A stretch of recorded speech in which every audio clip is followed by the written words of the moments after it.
Hello everyone, I am very glad that you're joining this story. Subscribe, like and comment. Enjoy the story, smile more often. I've always believed that family is supposed to have your back, no matter what. At least, that's what I grew up thinking. My name's Alex Griffin, I'm 32 years old, and if there's one thing I know, it's that you can work your ass off to build something from scratch and still have people in your life try to take it all away. Funny how those people can be the ones who gave you life in the first place. Yeah, I'm talking about my parents. Growing up in Kansas City, we didn't have much.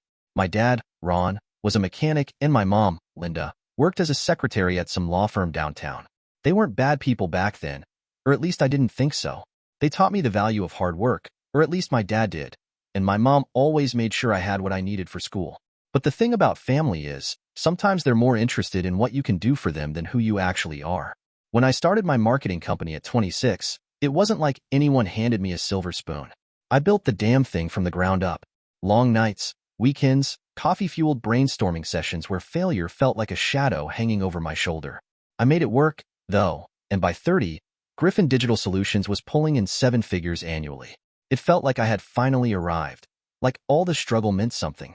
But you know what they say, more money, more problems. And those problems? They came wearing my parents' faces. It started small. My mom would make little comments during family dinners. Stuff like, must be nice to have all this success, Alex, or don't forget who taught you your work ethic.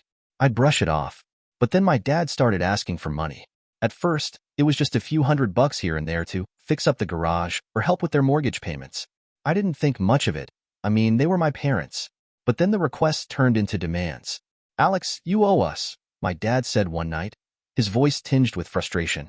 If it weren't for the values we taught you, you wouldn't have a damn thing. Owe them? For what? For being their kid? For surviving on ramen noodles while trying to get my company off the ground? I laughed it off, but deep down it stung. Then came the bombshell. One evening, while I was going through some contracts in my office, I got a text from my lawyer, Amanda. We need to talk. Urgent. Call me at. When Amanda says urgent, she means business. I dialed her immediately. Alex, your parents are suing you, she said bluntly. Excuse me? I thought I'd misheard her. They're claiming they have a stake in your company and that you owe them financial restitution. They're arguing that your success is directly tied to their contributions. I laughed, but it wasn't a happy laugh. It was the kind of laugh you let out when the absurdity of a situation smacks you in the face. What contributions? Emotional baggage and unsolicited advice? Amanda chuckled dryly. Look, we can fight this, no question. But it's gonna get messy. They're asking for half, Alex. Half your company. Half my company. The words echoed in my head like a bad song I couldn't turn off. What do they even think they're doing? I asked, pacing the room. They don't know the first thing about running a business. Hell, my mom barely knows how to send an email. It's not about that, Amanda replied. It's about greed. Plain and simple. I hung up and just sat there, staring at my laptop screen. My parents, my own parents, were coming for what I'd spent years building. And the worst part? They thought they were entitled to it. The next few weeks were a whirlwind of legal back and forth. Court filings, depositions, and a whole lot of stress. I couldn't believe I was actually fighting my parents in court. It felt surreal, like something out of a bad TV drama. But then came the twist I didn't see coming. One evening, as I was grabbing drinks with my best friend, Nick, I vented about the case. Nick and I had been tight since high school. He was one of the few people who'd stuck by me through thick and thin. Man, that's brutal, Nick said, shaking his head. But you know what? You're gonna win this thing. And when you do, you can take them out for a nice steak dinner with the money you save on legal fees. I laughed, even though I didn't feel like it. Yeah, maybe. I just hope the judge isn't some family values crusader who'll take their side just because they're my parents. Nick raised an eyebrow. You know who the judge is, right? No. Why? It's my dad. I nearly choked on my beer. Judge Harris is your dad? I asked, wide-eyed. Yeah, Nick said, grinning. Don't worry, though. He's fair as hell. But, you might want to buy me a drink or two just in case. For the first time in weeks, I actually felt like I had a chance. I woke up the morning after Nick dropped that bombshell, feeling like I'd stepped into some alternate reality. Judge Harris, Nick's dad, was going to preside over the case where my own parents were trying to take me down. Was that a stroke of luck, or just another twist in this bizarre circus of a lawsuit? I poured myself a strong cup of coffee and stared out the window, trying to process it all. This wasn't just about money anymore. It felt personal, like my parents were willing to burn every bridge in the family just to get their hands on something they didn't earn. Nick had told me his dad was fair, but even the best judges couldn't ignore the law. If my parents spun some sob story about how they'd sacrificed everything to help me succeed, I couldn't guarantee Judge Harris wouldn't feel a tug at his heartstrings. Still, there was one thing I knew for certain. I wasn't about to roll over and let them take what I'd built. The first pretrial hearing was scheduled for the following week, so Amanda came over to prep me. "All right, Alex," she said, spreading out a stack of documents on my dining table. "We've got two main strategies. One, we argue that their contributions were minimal and didn't have a direct impact on your company's success. Two, we show that they've been financially supported by you over the years, which weakens their claim that they're owed anything." "Right?" I said, nodding. "But what happens if they just start lying? Like, making up some crap about how they gave me startup money or something?" Amanda smirked. "That's where things get fun. We dig into their finances, their timelines, their history, everything. If they're lying, we'll find it." It was reassuring, but it didn't make the whole situation suck any less. The thought of my own parents sitting across from me in a courtroom, spinning tales to make me look like some ungrateful jerk, made my stomach churn. The day of the hearing arrived, and I walked into the courthouse feeling like I was stepping onto a battlefield. My parents were already there, sitting with their lawyer, a slick-looking guy in an overpriced suit. When my mom saw me, she gave me this tight-lipped smile that was more condescending than comforting. My dad, on the other hand, just scowled. "Nice to see you, Alex," my mom said, her tone dripping with fake sweetness. "Can't say the same," I replied flatly, walking past them to join Amanda.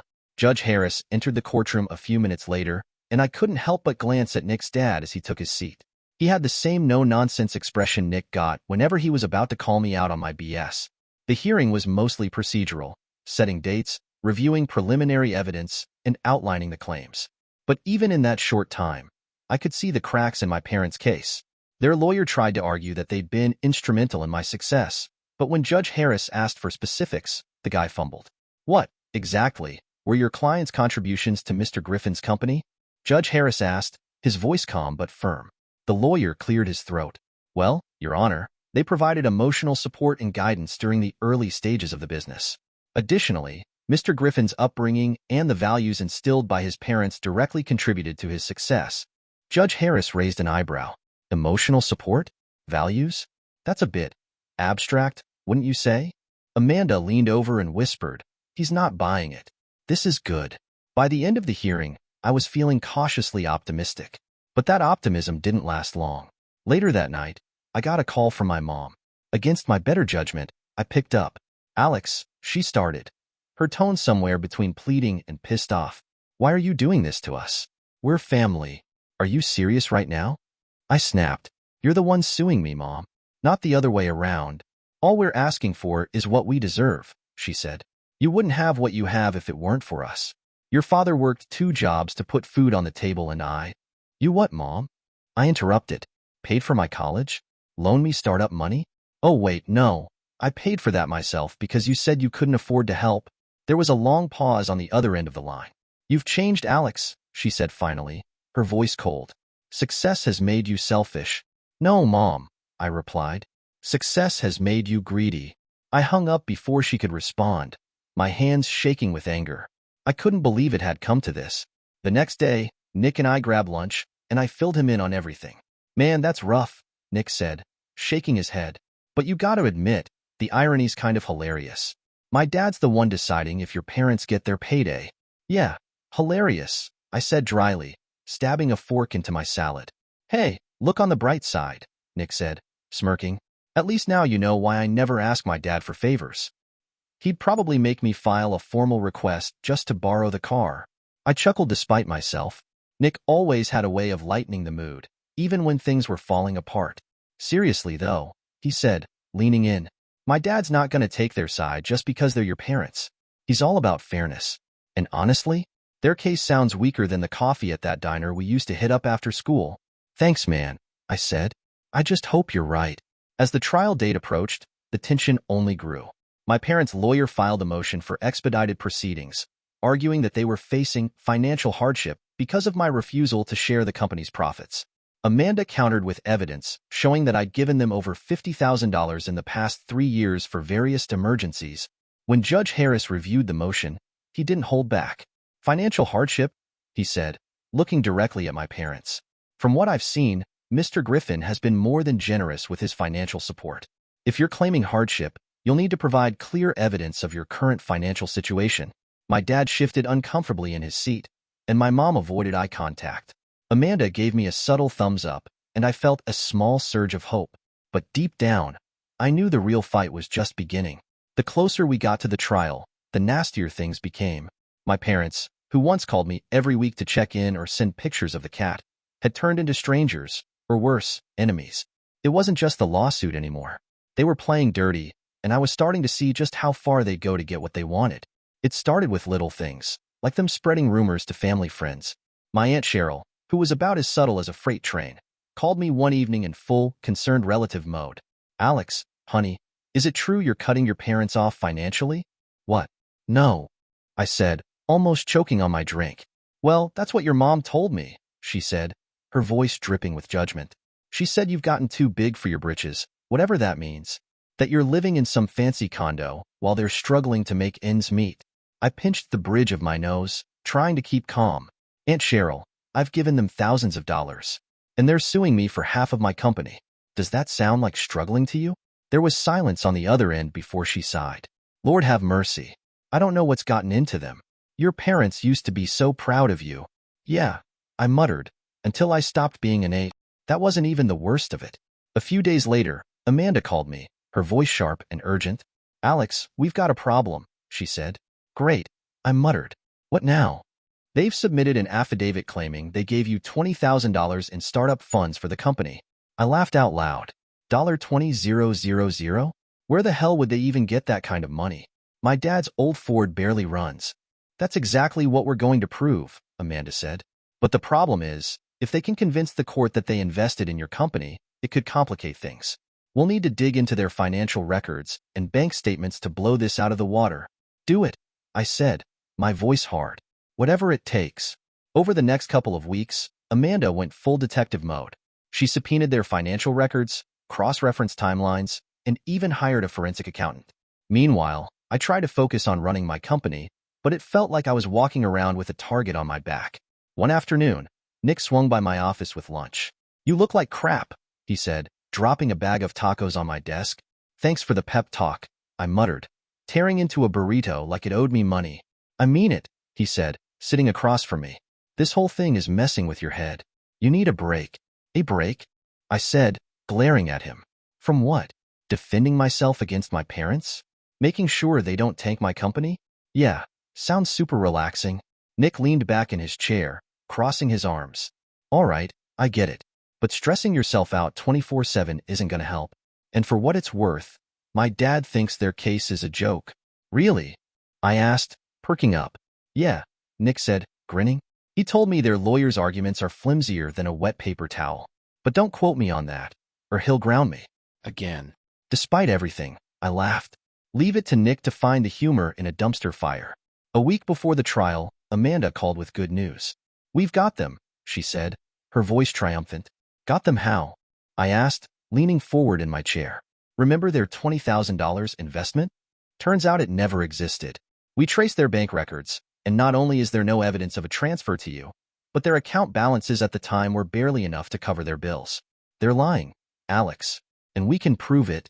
I let out a breath I didn't realize I'd been holding. Finally, something was going my way. When the trial began, the courtroom felt like a pressure cooker. My parents sat on one side, their lawyer looking smug as ever, while Amanda and I held down the fort on the other. Judge Harris wasted no time getting to the heart of the matter. Their lawyer started with his usual spiel about family values and sacrifices made out of love. He painted a picture of my parents as hardworking, salt-of-the-earth people who had been betrayed by their selfish, ungrateful son. I wanted to roll my eyes so hard they fell out of my head. When it was Amanda's turn, she dismantled their arguments piece by piece. She presented the evidence we'd gathered, the bank statements, the timelines, the blatant inconsistencies in their claims.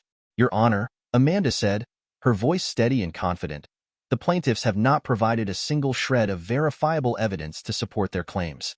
What they've offered is a story, one that falls apart under even the slightest scrutiny. Judge Harris nodded, his expression unreadable, but I could tell he was taking it all in. When my mom took the stand, she tried her best to play the victim. Alex wouldn't be where he is without us, she said, her voice trembling for effect. We gave him everything we had, and now he's turned his back on us. Amanda's cross-examination was brutal. Mrs. Griffin, she began, you claim you gave your son $20,000 to start his company. Can you provide any documentation to support that? Well, no, my mom stammered. It was cash. Cash. Amanda raised an eyebrow. You withdrew $20,000 in cash and gave it to him? Yes, my mom said, her voice faltering. Amanda approached the evidence table and held up the bank records. Your Honor, these documents show that the plaintiffs did not have $20,000 in their account at any point during the alleged time frame. In fact, their balance at the time was less than $1,200. The courtroom fell silent. My mom's face turned red, and my dad shifted uncomfortably in his seat. After days of testimony and evidence, the trial finally came to a close. Judge Harris took a few days to deliberate, but when he returned with his decision, it was like the weight of the world lifted off my shoulders. The court finds in favor of the defendant, Mr. Griffin, he said, his voice firm. The plaintiffs have failed to provide sufficient evidence to support their claims. Furthermore, the court finds that their actions were not made in good faith and appear to be motivated by financial gain rather than genuine grievance. My parents' lawyer looked like he'd swallowed a lemon. My mom started crying, big, dramatic sobs, while my dad just sat there, staring straight ahead. As I walked out of the courtroom, Nick was waiting for me in the hallway. Congrats, man, he said, clapping me on the back. I told you my dad wouldn't let them pull any crap. Yeah, I said, managing a small smile. But it still sucks, you know? Winning doesn't feel all that great when it's your own parents you're fighting against. Nick nodded. Yeah, I get that. But hey, at least now you know who's really in your corner. Winning the case should have felt like a victory, but it didn't. Sure, my company was safe, and I wouldn't have to hand over half of what I'd worked for. But at what cost? I walked out of the courtroom that day feeling like I'd left more than just a legal battle behind. I'd left my parents, my family, and maybe even the last shred of hope I had that things could ever go back to normal. The silence was deafening after the verdict. My parents didn't call. They didn't text. No snide comments, no guilt trips, just radio silence. And for a while, I thought that was better. At least they weren't actively trying to ruin my life anymore. But then, a couple of weeks later, I got a call from Aunt Cheryl again. Alex, honey, you need to come to the house, she said, her voice tense. Why? What's going on? It's your parents, she said. They're telling everyone you embarrassed them in court, that you humiliated them in front of the whole family. Your dad's been talking about selling the house because they can't face the neighbors anymore. I sighed, rubbing my temples. Cheryl, they did that to themselves. They're the ones who took me to court. What was I supposed to do? Just hand over my company? I know, sweetie, I know, she said, her tone softening. But they're your parents. Maybe you could just reach out. Try to mend things? I nearly laughed. Mend things? After they dragged me through the mud in court and lied to my face? But instead, I just said, I'll think about it, and hung up. A few days later, I got a letter in the mail. Not an email, not a text, an actual, handwritten letter. The envelope was thick and cream-colored, like something you'd use for a wedding invitation. When I opened it, I saw my mom's handwriting. Alex, we never wanted things to turn out this way. All we wanted was for you to acknowledge everything we've done for you. Your father and I have sacrificed so much over the years, and it hurts to see you succeed while we struggle. We thought the lawsuit would make you see how much you owe us, not just financially, but emotionally. Clearly, we were wrong. We've decided to put the house on the market and move away. Maybe some distance will help us all heal. We hope one day you'll understand why we did what we did, and that you'll find it in your heart to forgive us. Love, Mom.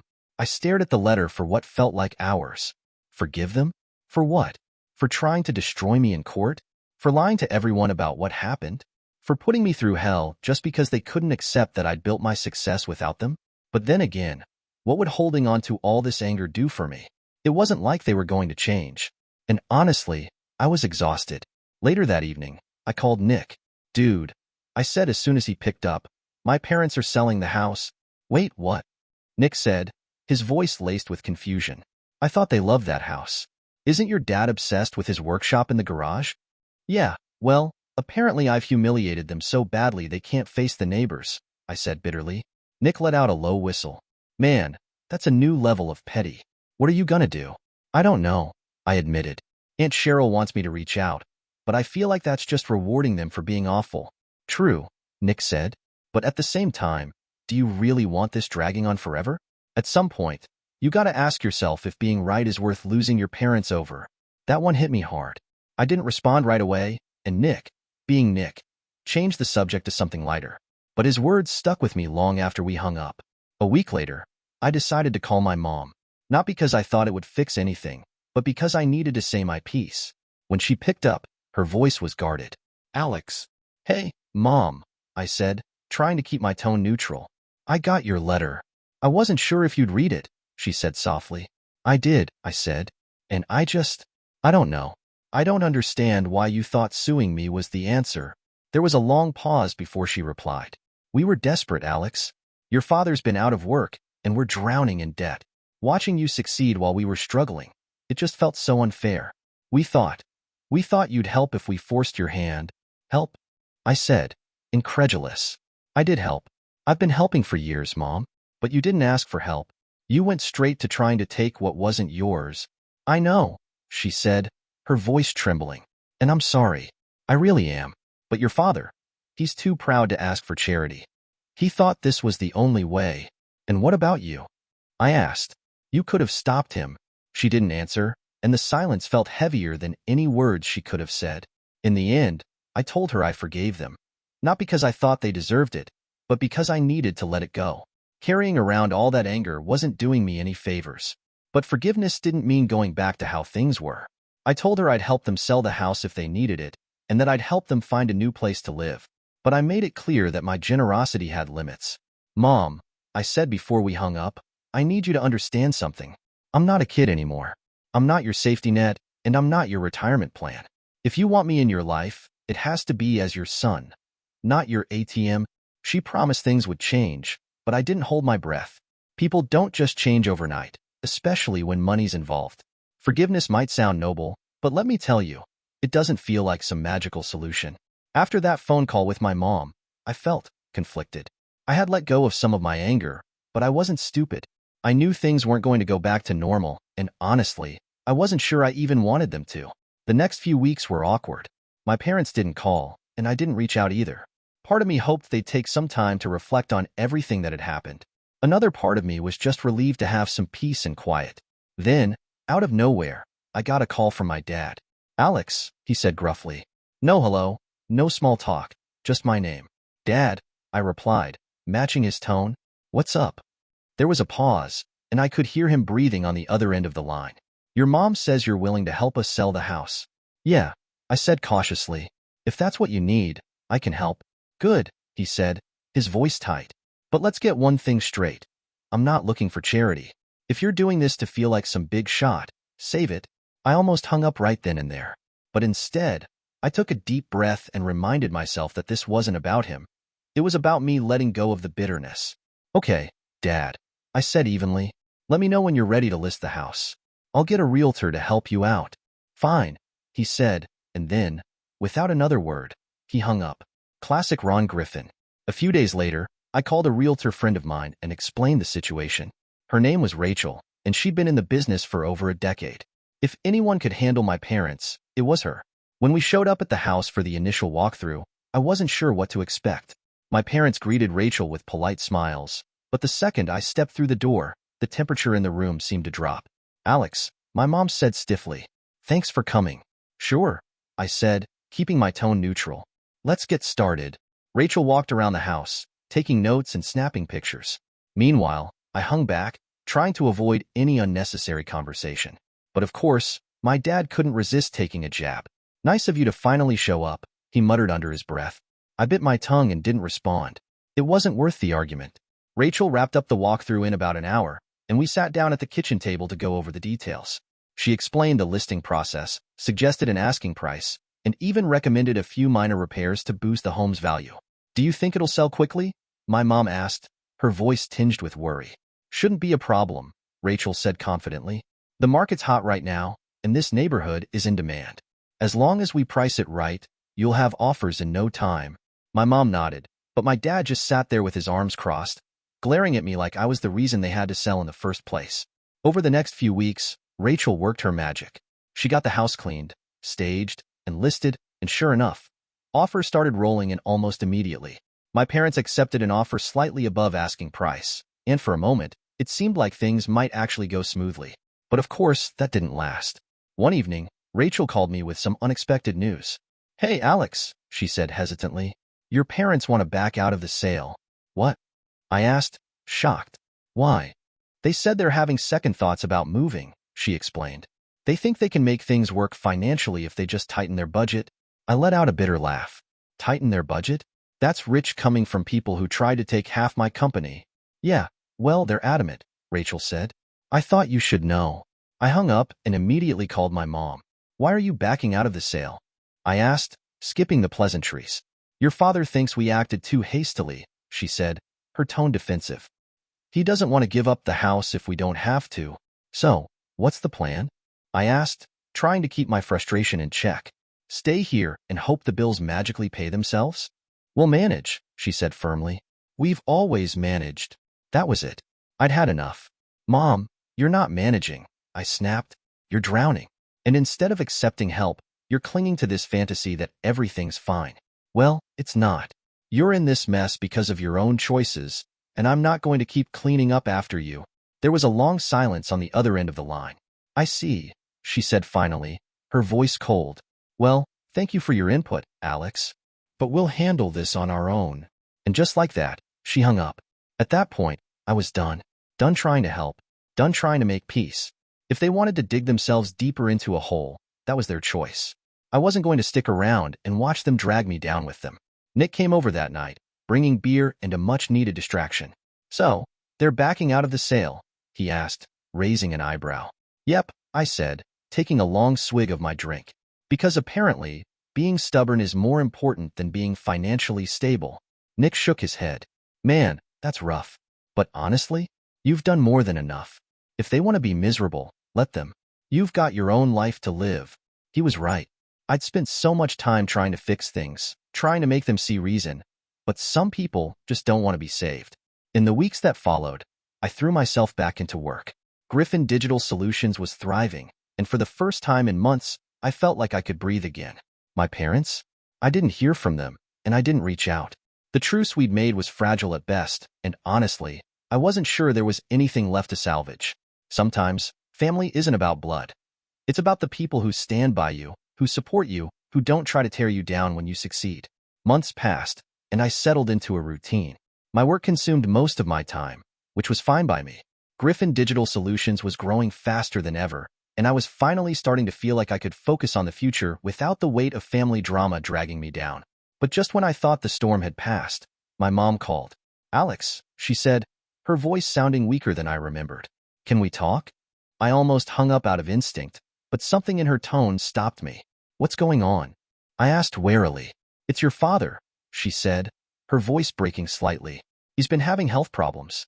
The stress of everything. It's taken a toll on him." I felt a pang of guilt, but it was quickly overshadowed by skepticism. After everything they'd put me through, it was hard to tell whether this was genuine or just another ploy for sympathy. "What kind of health problems?" I asked, trying to keep my voice steady. "His blood pressure's been through the roof," she said. "The doctor says he's at risk for a stroke." "That's serious," I said flatly. "But I don't see how I can help." "We need money for his medication," she said, cutting straight to the point.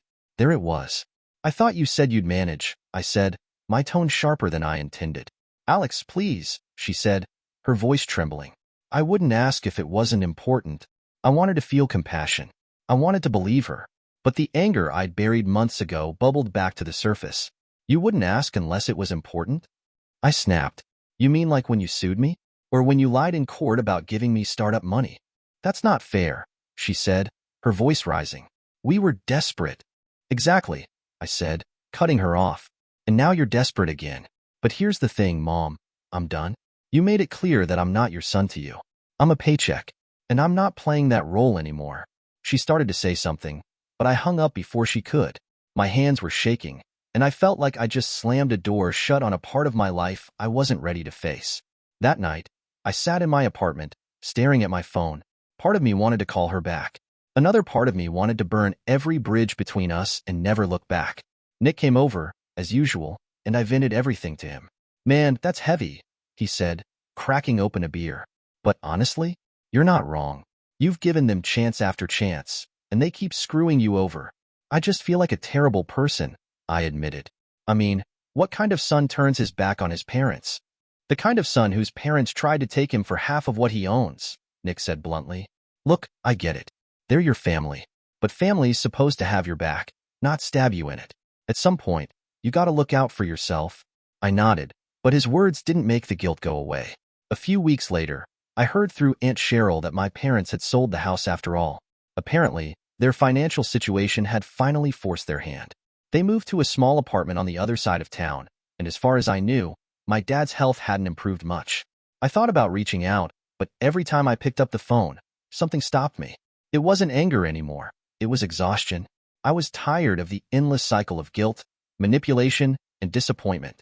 Instead, I focused on the people who had been there for me. Nick, Rachel, my team at Griffin Digital Solutions. They were the ones who'd supported me through the worst of it. One evening, as I was wrapping up work, I got an unexpected text from Nick. "You busy? Need to talk." I called him immediately. "What's up?" "It's my dad," he said, his voice tense. "He told me he ran into your mom the other day. She mentioned your dad's been in the hospital. Something about his heart." I felt a lump form in my throat. "Did she say how bad it is?" "No, but my dad said she looked pretty shaken up," Nick replied. "I thought you should know." I hung up and stared at the wall for what felt like an eternity. My dad was in the hospital. My mom was struggling. And here I was, sitting in my fancy office, trying to convince myself that it wasn't my problem. But it was my problem. No matter what they'd done, they were still my parents. And if I walked away now, I wasn't sure I could live with myself. The next morning, I went to the hospital. When I walked into my dad's room, my mom's eyes widened in surprise. "Alex," she said, standing up, "what are you doing here?" "I heard about Dad," I said, my voice neutral. "How's he doing?" "He's stable," she said quietly. "The doctors say he needs to make some serious lifestyle changes, but he's going to be okay." I looked over at my dad, who was lying in the hospital bed, his face pale and drawn. He glanced at me, and for a moment, I saw something in his eyes I hadn't seen in years, humility. "Hey kid," he said weakly. "Didn't expect to see you here." "Yeah, well," I said, shrugging. "I figured someone had to make sure you weren't terrorizing the nurses."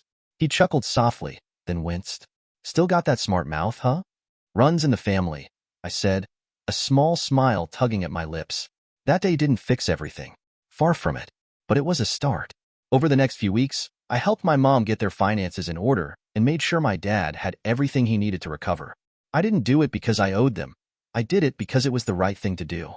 But I also made it clear that things had to change. "Mom, Dad," I said one evening, "I'm willing to help you get back on your feet, but I'm not going to let this cycle continue. If you want me in your life, it has to be as your son, not your lifeline. That's the deal. Take it or leave it." My mom nodded, tears in her eyes, and my dad, for once, didn't argue. It wasn't a happy ending. It wasn't even a clean one, but it was real. Sometimes, family isn't about forgiving everything or pretending things are okay when they're not.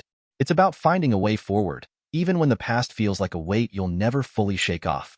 What would you have done in Alex's shoes? Could you forgive your parents after everything they put him through? Let me know your thoughts in the comments, and as always, thanks for reading.